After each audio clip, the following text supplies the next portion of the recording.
320 mètres de descente pour skieurs et snowboarders abrités sous un complexe de 22 000 mètres carrés sur le sommet de la colline d'Elancourt et maintenu à une température de -5 degrés toute l'année.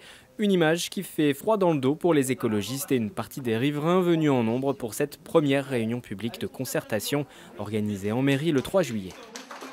Il n'y a rien à faire ici, cette piste de ski. Ici, il n'y a pas de neige, il n'y a rien. Il est préférable de végétaliser et puis de faire des promenades enfants, enfin famille. C'est certainement plus intéressant que de faire un ski dôme qui va dénaturaliser le site et la vue. Non, c'est ridicule. C'est un projet privé qui va ramener des capitaux pour du privé avec des subventions publiques. Et si le projet ne fonctionne pas, ça redeviendra une charge pour le public, c'est-à-dire pour les impôts des citoyens. Représentants de la ville et de la communauté d'agglomération de Saint-Quentin en Yvelines souhaitaient simplement présenter à la population la procédure de révision du PLU, le plan local de l'urbanisme, qui doit permettre de rendre le site constructible. Ils ont également été obligés de s'expliquer sur leurs intentions.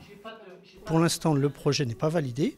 Il devra être examiné par les élus de la majorité Gemme-Elancourt, mais aussi par les trois groupes d'opposition de la commune.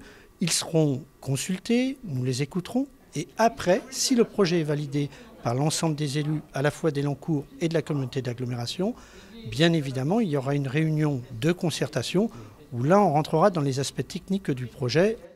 Les principaux acteurs locaux du dossier, s'ils soutiennent l'idée d'un ski-dôme, assurent que cela ne se fera pas sans de nombreuses garanties en termes d'environnement mais aussi financières. La société Snowworld, qui développera le ski-dôme comme elle l'a déjà fait aux Pays-Bas, attend quant à elle un investissement de taille avant de s'installer. Infrastructures de transport et de déplacement notamment. 500 places de parking seraient nécessaires. Avant que le projet ne devienne réalité, après avoir été lancé pour la première fois voici 20 ans, d'autres réunions publiques sont déjà annoncées pour la rentrée. Si les plus optimistes parlent d'une ouverture en 2017, les canons à neige artificiels ne sont pas encore prêts à être déployés.